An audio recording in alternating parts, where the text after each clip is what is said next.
next guest, you know, as Marcus, the pastry chef who is as sweet as the desserts he makes on The Bear. Season 3 of The Bear premieres a week from Thursday on Hulu. Please welcome Lionel Boyce.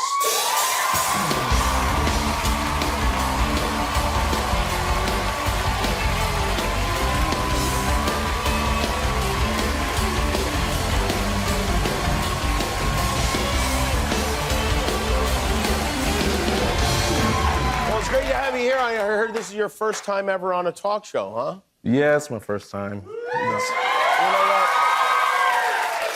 It's very easy. You just sit there and I'll ask you some questions. Sometimes they'll laugh, sometimes they won't. Don't let it throw you either way, you know? All right, that's easy. Okay, and let's begin. No. You, by the way, you do a great job on The Bear. That's, I think it's a great show, and you seem like your character, Marcus, the way he plays, like the coworker everybody would want to have at any job that they do. Well, that's really nice. Don't you think so? I mean, yeah, I kind of. Yeah. I never thought about it, but I just think about the one episode where he was not doing what he was supposed to and everyone's upset with him, but outside of that, I guess so. He's easy to get along everybody sometimes does what they're not supposed to do, but as long as they have a good reason for doing what they weren't supposed to do, right? Yeah, that's true. Yeah, okay, good. Yeah, I'm glad we settled that.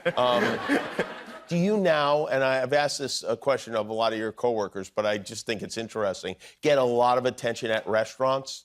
Yeah, more than I ever did in my life, obviously. There's no reason to before, but yeah. Yeah, actually, it's funny. The other day, I was eating with my dad for Father's Day. Oh. And we were at a restaurant, and I guess they kind of caught wind that I was there. And it was a waiter who wasn't serving us before, but it was this lady, she came over, and my glass was already full of water. And she's like, do you need water? And I was like, no, I'm good. And she just like started doing that, and I was like, oh. And my dad's like, what's that about? And I was just like, I think she recognized me, like, oh, you're just like unfazed by it. Do they try to show off now with the pastry chef stuff? I mean, like the desserts? Well, sometimes they'll give me extra pastries or whatever desserts. And They're trying to show off. So, yeah, that's a dream come true. Yeah.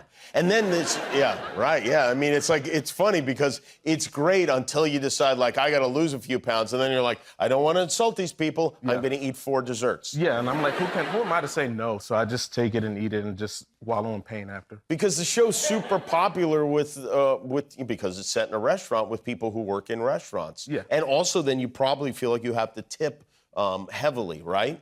Yeah, right. Yeah, it's like It's part of the deal. Yeah, you just think about it as like it'd be embarrassing if they're like, what is this skimp tip? I don't know.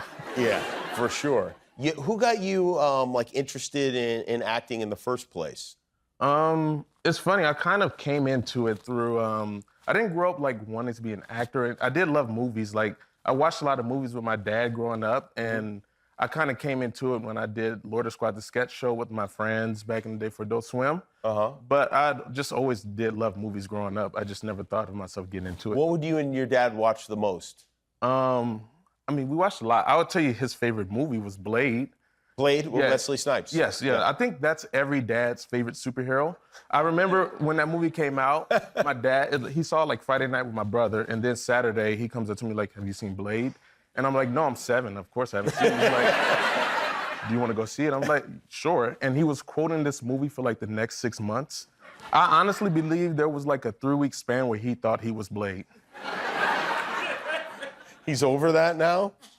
I don't know. I tell you, when you just said every dad's favorite superhero, I was thinking about my dad. He has no favorite superheroes. He does not. He watches bowling. I mean, those are his superheroes. Let me ask you, has he seen Blade? Has he seen Blade? No, you know what? I bet you he hasn't That'll seen change Blade. his life. Yeah. I don't know if my mom would let him see Blade, but I'll have to find out. When The Bear won, I think a Golden Globe, you gave this speech, and this is a big cast. Yeah. How did they decide that you would be the one to give the speech? You know, I asked myself the same question. Oh. No, a couple of the producers, Josh Sr. and Cooper Wade, called me like 2 days before and was like, you know, we were all talking, and we decided that if we win, we want you to give the speech. And I immediately freaked out, naturally, as one would do. And then I was like, all right, I'll do it. This is a good opportunity. So, you know, that's how it came to be. And the day of, then, you know, it's kind of the way my experience for it was, you know, when you're a kid and you get an F on your report card and you're like, the whole day, you know, your report card's home and you're just like counting down to when you get home and your mom's going to see this and like you're like getting in trouble. That was my experience in the room. Really? I was just like nervous because I was like, this is a big thing. I don't want to, you know, you don't want to. In a way, it's like you're worried you might get an A on your report card, right? Yeah, kind of. Yeah, it's like a weird thing where it's like as it gets closer, you're kind of like, well, now I kind of have this weird feeling like I kind of hope we don't win, so I don't have to speak. That's something I don't know. But it's like as it gets closer and closer, you get more nervous, and then I just had this feeling like, okay, I think we're gonna win just because that's how my life likes to treat me. So just prepare yourself. And yeah, we won, and then you just blacked out. And then it's over. Your mouth goes, you start talking, and then did you go back and review what you said to make sure it all made sense? No, you did not. Don't look back. You don't look back. There's an episode, you're like, they call it a standalone episode, right? Where you go over to Copenhagen, you guys went to? Yeah. Yeah, you and Rami Youssef, who directed that episode. Yeah. And you went to what they say is the best restaurant in the world.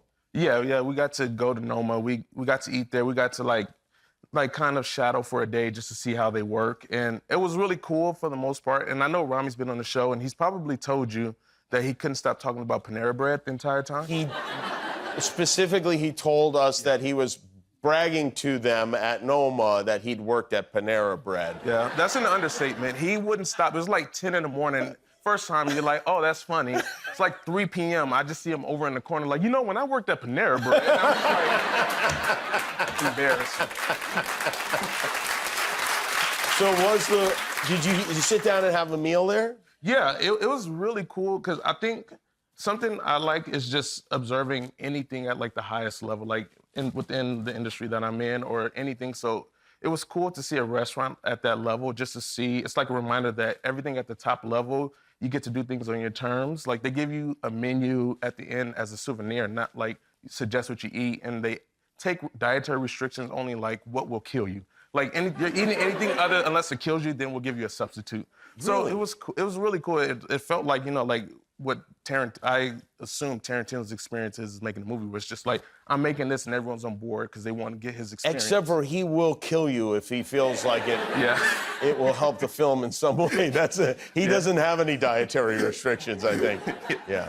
Well, that's great. Well, congratulations. I look forward to seeing what happens with you and with Marcus's mother, who's, you know, we had a cliffhanger, the whole deal. We will find out. They won't just ignore that. I mean, it's weird me knowing the answers and just like in like 2 weeks you'll know and we can have this conversation. Okay, all right. That seems reasonable. All right. Season 3 of The Bear premieres a week from Thursday on Hulu. Lionel Boyce, everybody. We'll be back in Madison Beer.